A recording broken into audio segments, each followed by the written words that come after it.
Allahumma sholli ala sayyidina Muhammadin al-fatihi lima ughliqa wal khatimi lima sabaq nasiril haq bil haq wal hadi ila siratil mustaqim wa ala alihi haqqa qadrihi wa miqdarihi al-azim. Allahumma sholli shodri wa yassiril amri wa uqdatan min lisani yafqahu qawli.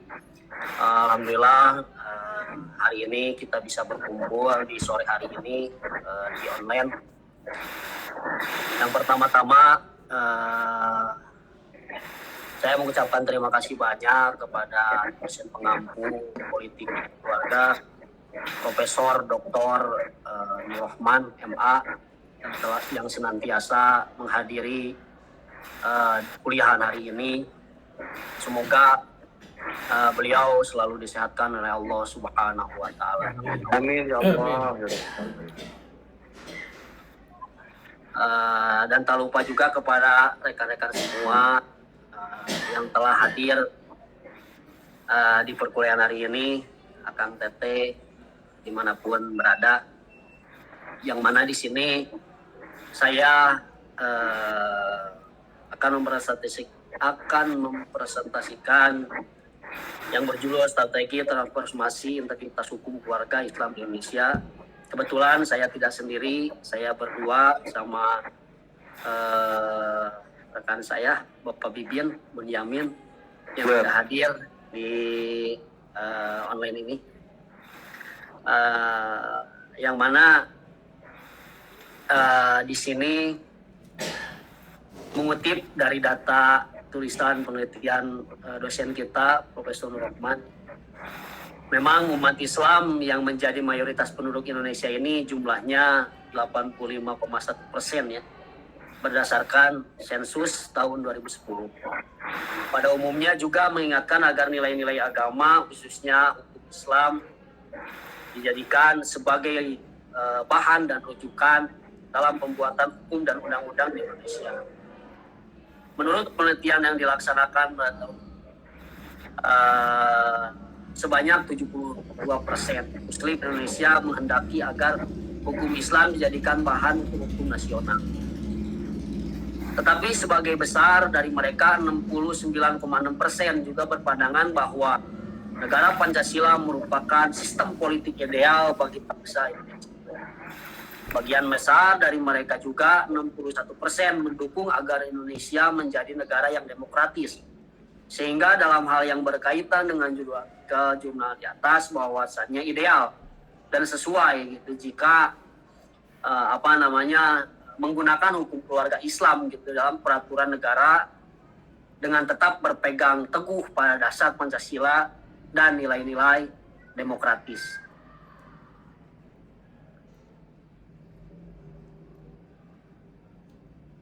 Nah, masuk kepada pembahasan dan analisis dengan legal system dari Lawrence Friedman, yakni mengenal struktur, substansi, dan kultur hukum. Secara umum ada 3 model penerapan syariat Islam. Yang pertama model tekstual eksklusif, dan yang kedua substansial inklusif, dan yang ketiga metode kombinasi dari keduanya. Jadi ketika model ini ditetapkan secara bottom up atau top down, ya. Nah, bisa dilihat di PPT bahwa model transformasi ya, tabel tersebut. Jadi ada penggalian, pengamalan, dan transformasi. Nah, penggalian ini termasuk ada bayani, irfani, burhani. Kalau misalkan pengamalan itu ada substansialis, tekstualis, kombinasi. Sedangkan transformasi ini termasuk juga ada substantif, normatif, adaptif, atau atributif, simbolik. Nah, ya. Di dalam konsep negara Muslim, dalam tulisannya yang berjudul Syariat Islam, Konstitusi dan Hak Asasi Manusia,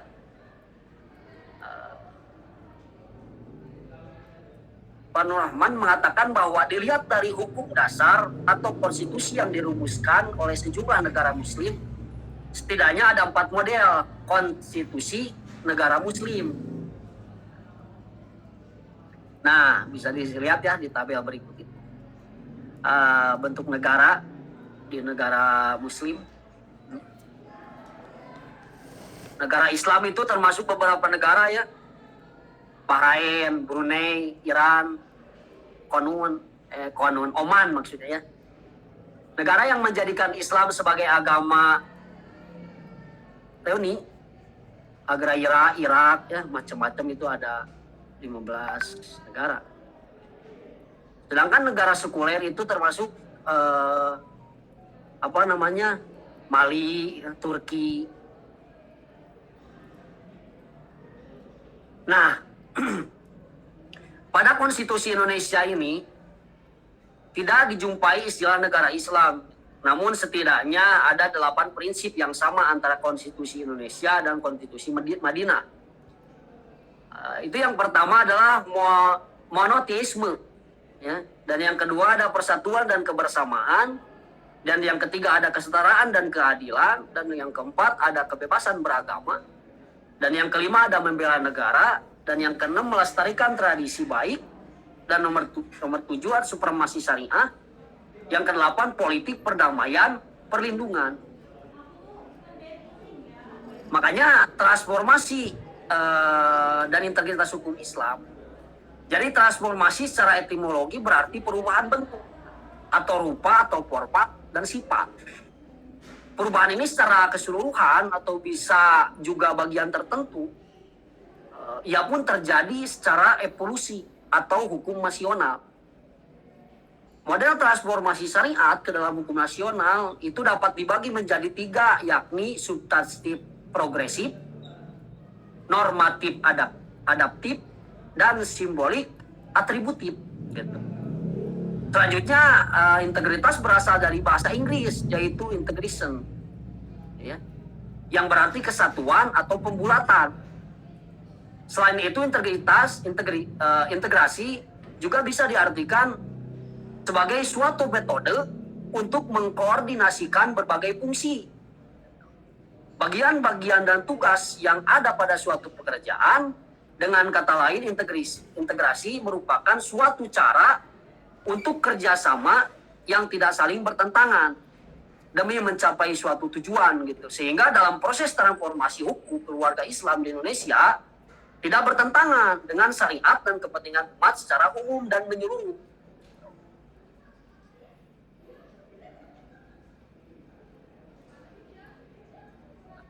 Gitu ya. Jadi jadi integritas ini memang istilahnya transformasi hukum Islam di Indonesia ini tidak bertentangan gitu dengan syariat dan kepentingan umat secara umum dan menyeluruh. Bisa dilihat ya di PPT, kebijakan negara atas agama.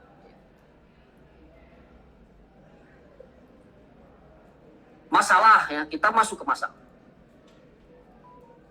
Masalah hukum keluarga Tahir Mahmud atau Muzhar. Ini ada beberapa macam masalah ya. Masalah pembatasan umur minimal kawin, masalah wali dan hak-haknya, masalah pendaftaran dan pencatatan perkawinan, masalah poligami, masalah nafkah, masalah talak dan cerai di muka pengadilan kewenangan hakim, masalah hak-hak yang dicerai, masalah masa hamil dan akibat hukumnya, relasi suami istri dan perkawinan.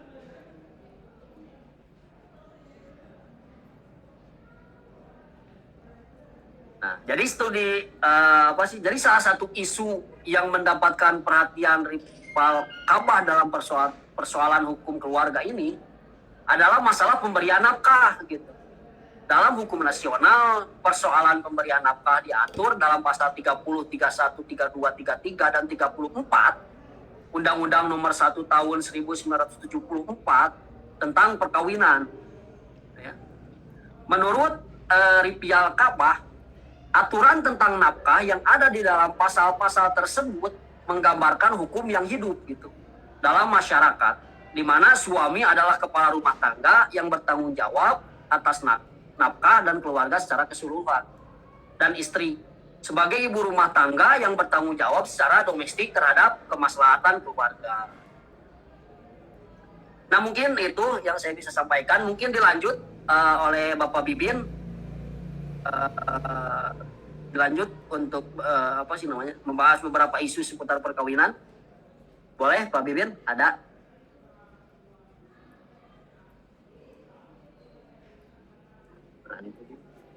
Pak Bibin ada? Mohon izin menambahkan untuk siapa? Lanjut Pak, Mangga.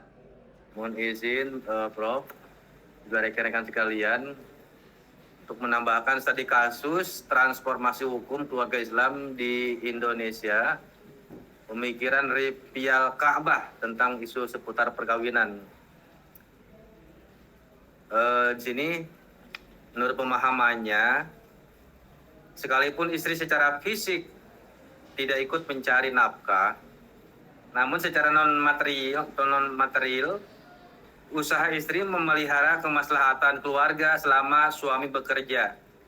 Selama suami bekerja dihargai sebagai suatu bentuk usaha melalui pembagian harta bersama atau gonogini. Hal seperti ini sudah menjadi adat yang berlaku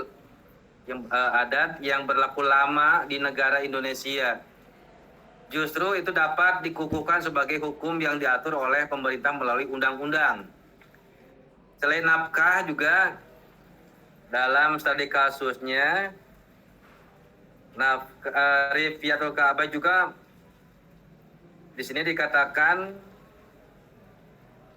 memberi perhatian kepada harta bersama suami istri.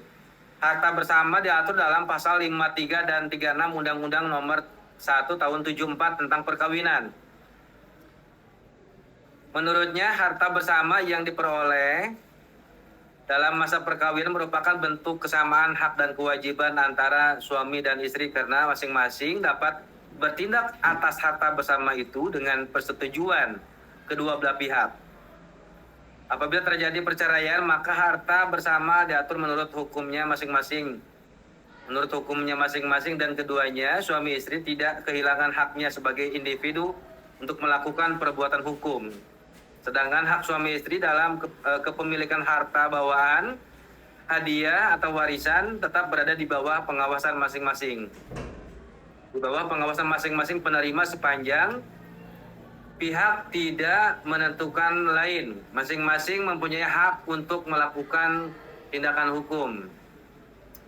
Dan juga menurut Rifial Ka'bah dalam analisanya, tadi kasusnya mengatakan bahwa peradilan Islam bertugas menegakkan keadilan dan hukum Allah Subhanahu wa Ta'ala dalam kehidupan bermasyarakat dan bernegara. Rifial Ka'bah dalam pendapat hukumnya lebih berhati-hati dan sangat berpegang kepada norma-norma hukum yang normatif.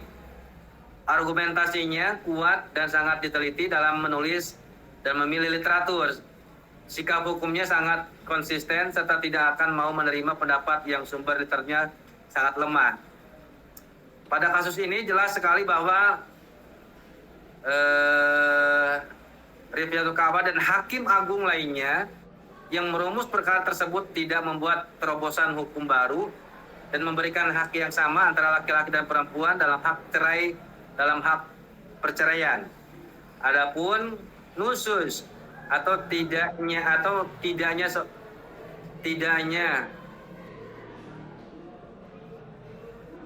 seorang istri yang menggugat cerai harus digali dari fakta-fakta yang melatar belakangi si istri menggugat suaminya bercerai. Apabila faktanya terpenuhi syarat, seorang suami dapat disebut melakukan nusus terhadap istrinya, seperti tidak dapat menjalankan kewajibannya sebagai seorang suami dan istri. Dalam hal ini tidak mendapatkan haknya sebagai seorang istri, maka hakim wajib memberi keputusan yang seadil-adilnya. Analisa transformasi dan integrasi hukum keluarga Islam.